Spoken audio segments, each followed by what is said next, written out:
I created all of these Android apps using Android Studio and Gemini AI. And in this video, I'll show you exactly how you can do the same. So let's see the apps I created. This is Point of Sale app. It helps businesses manage products, sales, customers with a modern interface. This is Kiddo Player, a kids' video player with a colorful, simple and child-friendly design that makes watching videos safe and enjoyable. This is Tasbih app. It includes digital Tasbih counting with a clean and distraction-free experience. This is My Diary, a modern personal journal packed with features like mood tracking, photo entries, search, calendar view, and many, many more. And of course, it has Cloud Sync. And finally, this Little Mind app. It's an educational app that helps children learn letters, numbers, animals, colors, and many, many more things. And you know the best part? You don't need to be a programmer to build apps like these. I will show you installing Android Studio, use Gemini AI, and create our very first Android app and run it successfully. Let's get started. Let's start by downloading the Android Studio app. First, we open a web browser and type Android Studio. There might be some advertisements like this, and actually we need to click the real link, which is here, developer.android.com. So be aware. Click here and then you will see this page and click Download Android Studio. And when this page comes, scroll down a little and click I have read and agree and download Android Studio. The file is downloaded. You don't need to do anything. Just click Open File and wait a little. See? There is the pop-up. You should just click Run and wait. Remember, if your PC is not very high performance one, it might take some time. Okay, so here is an important part. Do you see this box, Android virtual device? So if your computer has less than 16 gigabytes of RAM, say for example 8 gigabytes of RAM, I'd suggest you to disable this Android virtual device. Instead, you can use your physical device, your Android phone, as a emulator when you actually try to run your Android apps. So for now, I will click disable.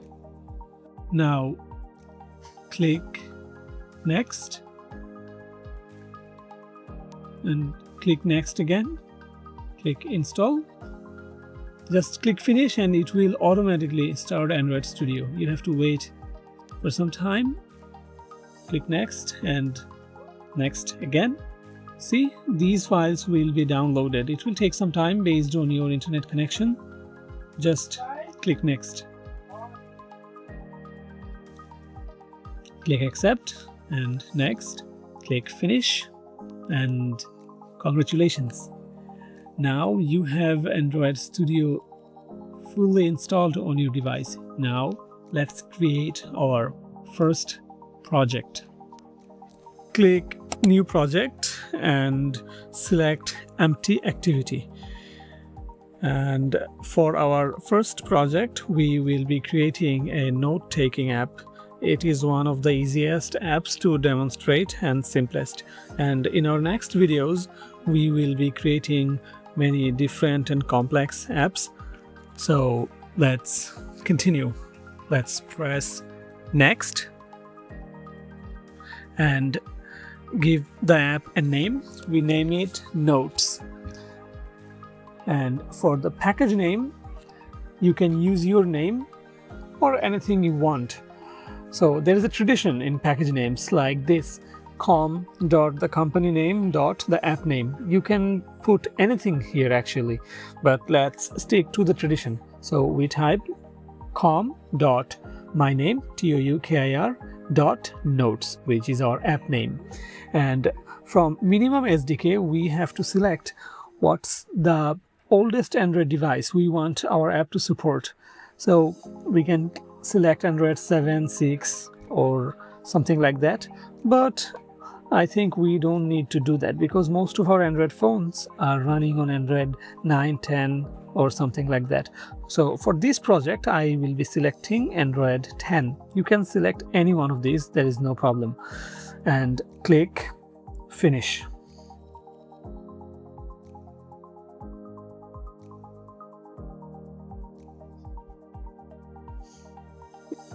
It will take some time.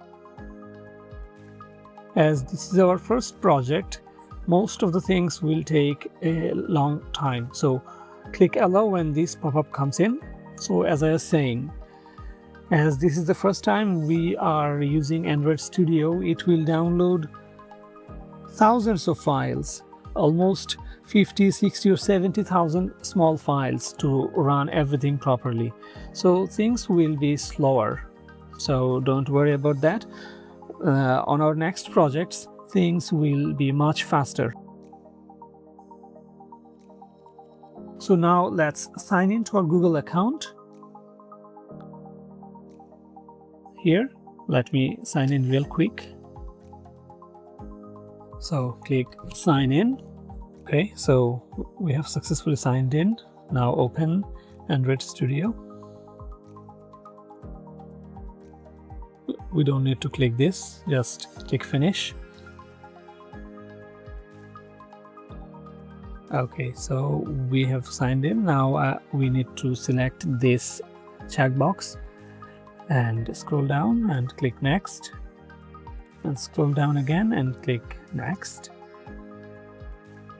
Use all Gemini features, obviously, and we want Gemini for all our project. Now click Finish.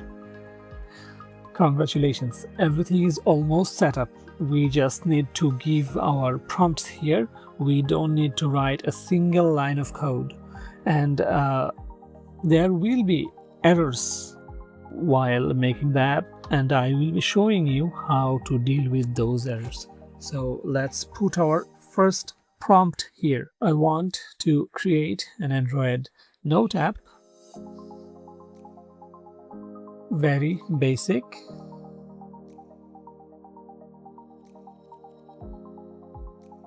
Make a brief plan first.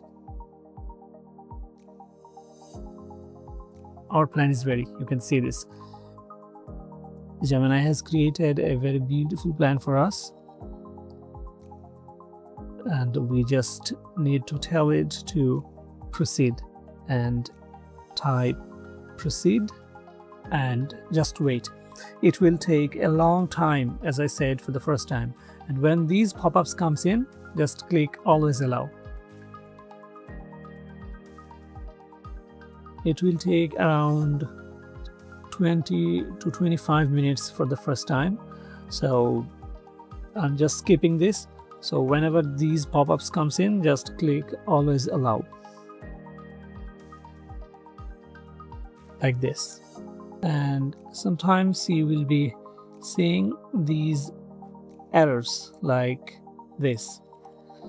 Don't worry, as it's still generating the answers, the Gemini agent itself will solve these problems. So you don't need to do anything, just let it do its job. So Gemini has created the app. As you can see, nothing is running. It has written the description.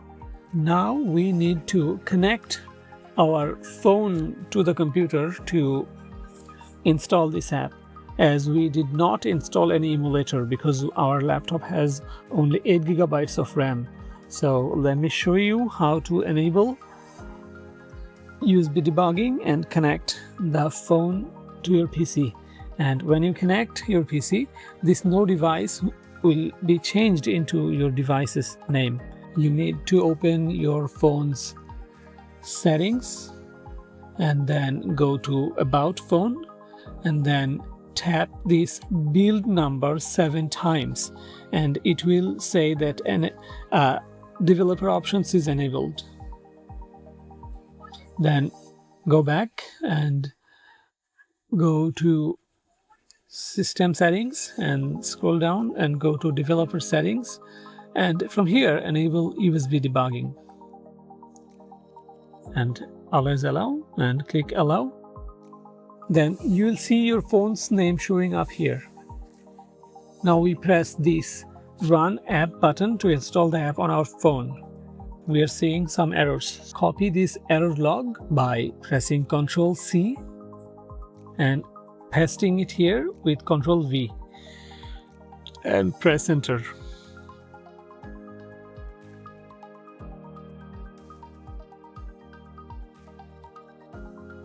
Okay, so it has fixed all the issues. Now let's press the Run button again.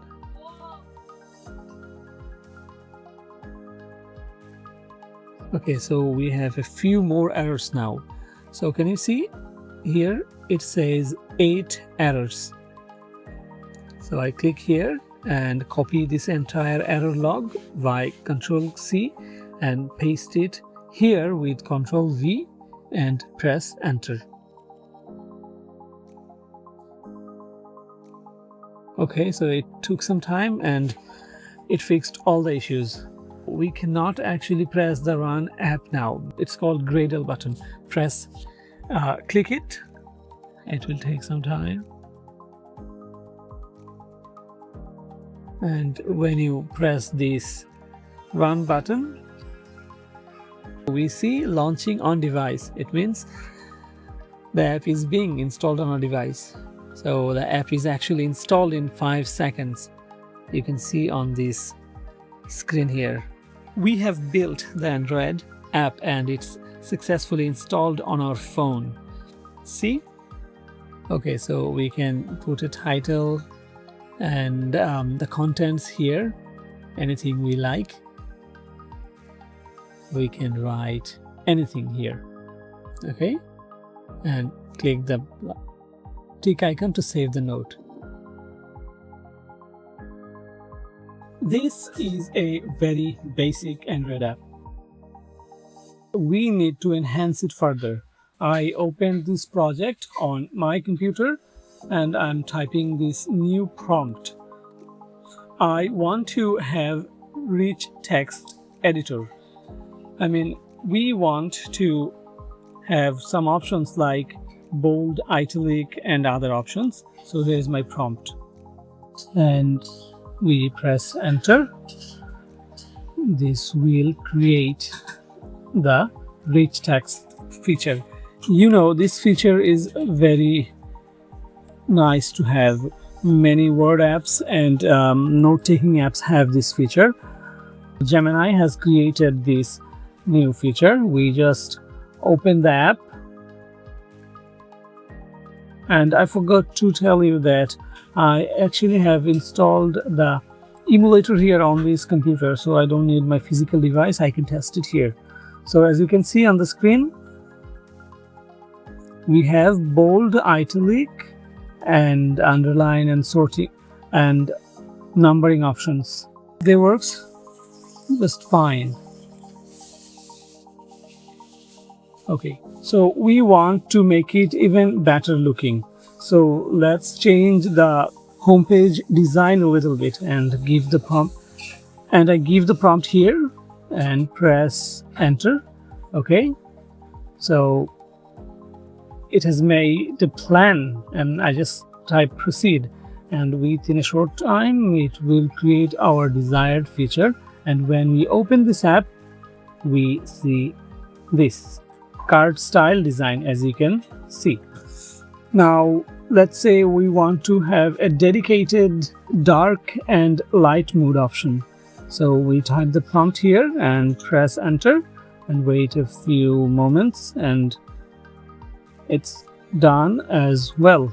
Just open the app, we see the settings icons, we go there, we can turn on and off the dark mode. So I actually didn't show you how to make an app icon and set it up. So let's go to ChatGPT and type this prompt and press enter, and after some time we will get our app icon. So here it is. Download this app icon and then copy this app icon.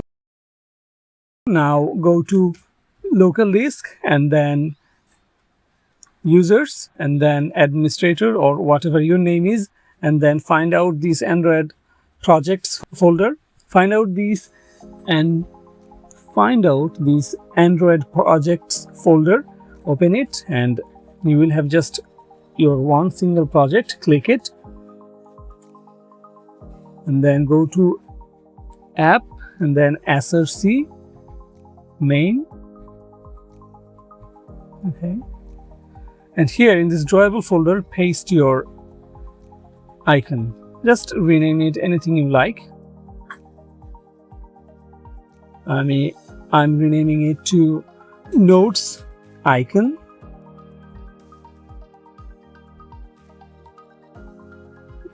Now head back to Gemini and type our prompt here. Make F icon the icon of this app.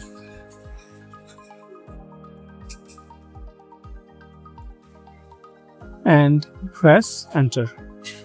It will take some time and our app icon is set successfully. So you can see we have our app icon here. Now, if you want to share this APK file with someone like your friend or just get the APK file, you can do this by going here, generate app bundles and APKs, and then click generate APKs. It will take a very short amount of time, like a minute, and you will get your APK file. See, we got it. So just click locate and it will take you to the folder where your APK file is. So one thing you may notice that this is a huge file, around 65 megabytes. So this is actually a debug APK and it's normal to become very big. In our next videos, I'll show you how to make your APK files smaller, like 1 or 2 megabytes for such a short note-taking app. So that's all for now.